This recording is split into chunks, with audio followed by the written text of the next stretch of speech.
La Union in 2 to 3 barangays. Now po, we will check on implementation po, acceptability po of really providing moringa-based snacks to the daycare centers in La Union.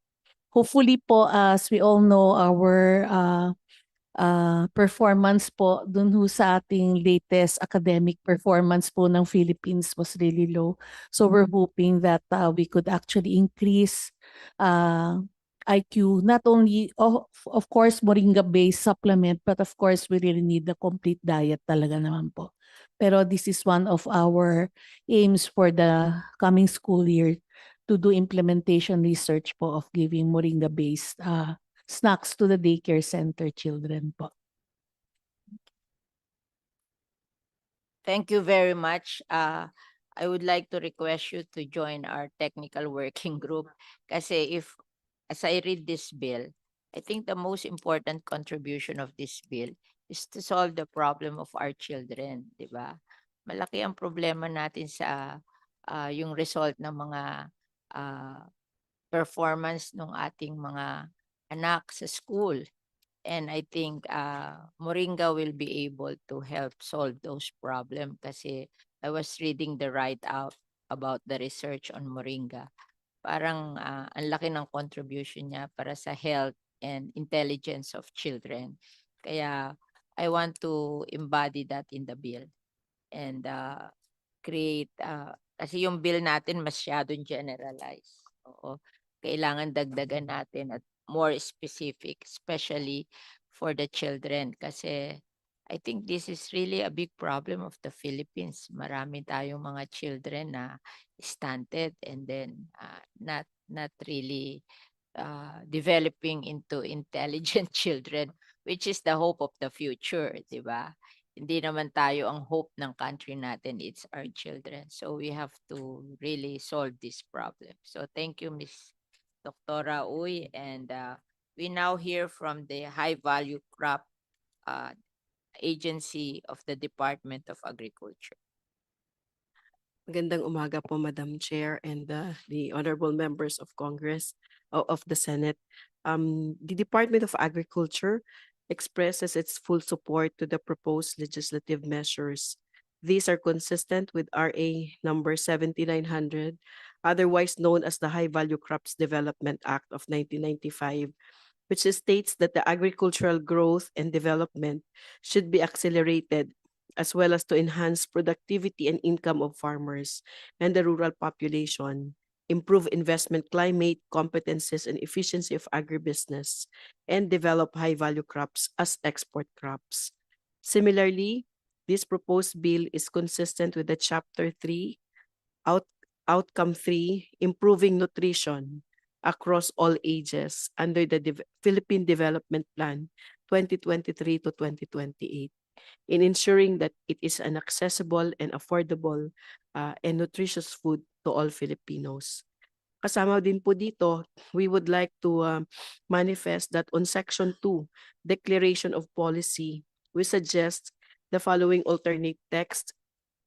It is hereby declared the policy of the state to develop and promote a globally competitive and sustainable moringa industry with the objective of empowering moringa farmers and actors in the value chain to optimize the nutritional benefits of moringa, to help address the needs of our people, address malnutrition, and encourage successful trade and industry. Thank you, Madam Chair. I just want to ask a question. Saan maraming moringa across the Philippines? Di ba usually yung mga crops, merong lugar na like for example, cacao, it's really region 11. They produce 80% of our cacao. And then yung ating what do you call this, yung abaca, ang capital niyan is Catanduanes. They produce 32% of our abaca. And then yung egg natin, capital niyan San Jose, Batangas, kasi they produce 30% of our egg. And then they even manufacture what do you call this, powder egg, which is sold to the restaurants. Ang moringa, saan marami yan? In general po, madami sa Region 1. It's part of the staple, yung mga gulay po. But meron din Region 1, particularly Ilocos Norte and Pangasinan. Nakita po natin yung end-to-end processing ng moringa in Sa Region Region 1, ilan ang production? Ano ba sa overall production ng moringa, ilan ang production ng Region 1? Sa 2020 po, ang Ilocos Norte ay, no, these are the funding we provided. Backyard po in general, ma'am, ang nakita namin. Pero ilang doon sa- percent ng overall production in the Philippines? Para alam natin kung saan siya develop. Yes, Madam Chair. We Oh. will give you the disaggregated After Region 1, sino? Region 4A tsaka Bicol po. Can you give me their production We will disaggregate the data, Oh, Madam Chair, for para A makita po. and Bicol region? Yeah. But in general, Wala sa Mindanao, wala sa Visayas. hindi po ganun karamihan because when we look at moringa, nakakonect po kasi doon din sa processing part. So, But you can in- always provide processing equipment. PhilMec is mandated to provide processing. yes, So hindi naman kailangan sa isang ano lang. Ang tinatanong diyan kung adapted yung soil, 'di ba? Yes, Madam Chair. Saan? It's namimili ba yan ng soil or adapted everywhere? mga clay yung soil po na Ano? pinipili, clay po.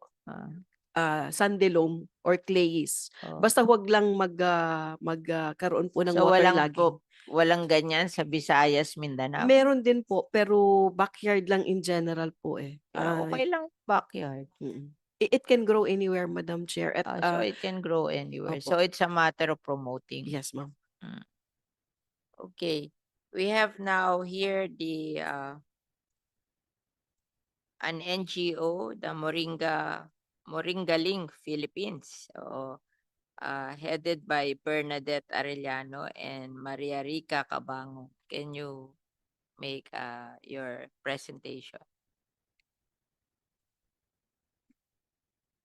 Good morning to everybody. Madam Chair, I have a short presentation. Would it be okay? Yeah. 4 slides. Okay. Where's Josh?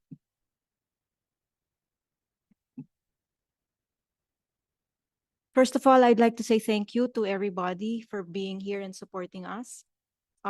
Senator Villar, nice to meet you again.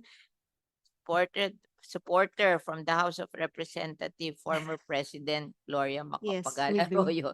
This is a special request from her. Okay, Yes. thank you. Senator Padilla and Senator Marcos, thank you. Next slide, please. Yeah, this is just a very quick thing, no, because we would like to recognize that we have been trying to have a Moringa bill passed for the last 17 years. It started in the 14th Congress, and we are hoping that by the 19th Congress, we might be successful. We are also fully aware, because our friend in Congress has reminded me, that we only probably have 20 plus days left. And so, yes. So we are hoping that despite the shortness in time, that we could probably give a very good message that would resonate and help us push through this. Part of this also is we'd like to recognize that if we look at, there are 4 bills that have been filed in the Senate. 2 are from Senator Cynthia and 2 are from Senator Amy. And so we'd like to recognize that. We also do have very strong supporters in the Senate. So we question ourselves as to why the House of Representatives, but on Monday, November 25, we had the second reading. So we are hoping we have time. So with that, we would want to give as little reason to not push through with it, and we would like to have a very good message. We are lucky in the sense that things have progressed since the 16th Congress when Senator Villar filed, and in the 17th Congress when GMA filed. What are those? Number 1, in 2018, the UN Food and Agriculture Organization recognized moringa as a low-cost health enhancer. So that makes it valid there is very little room for doubt anymore. In 2020,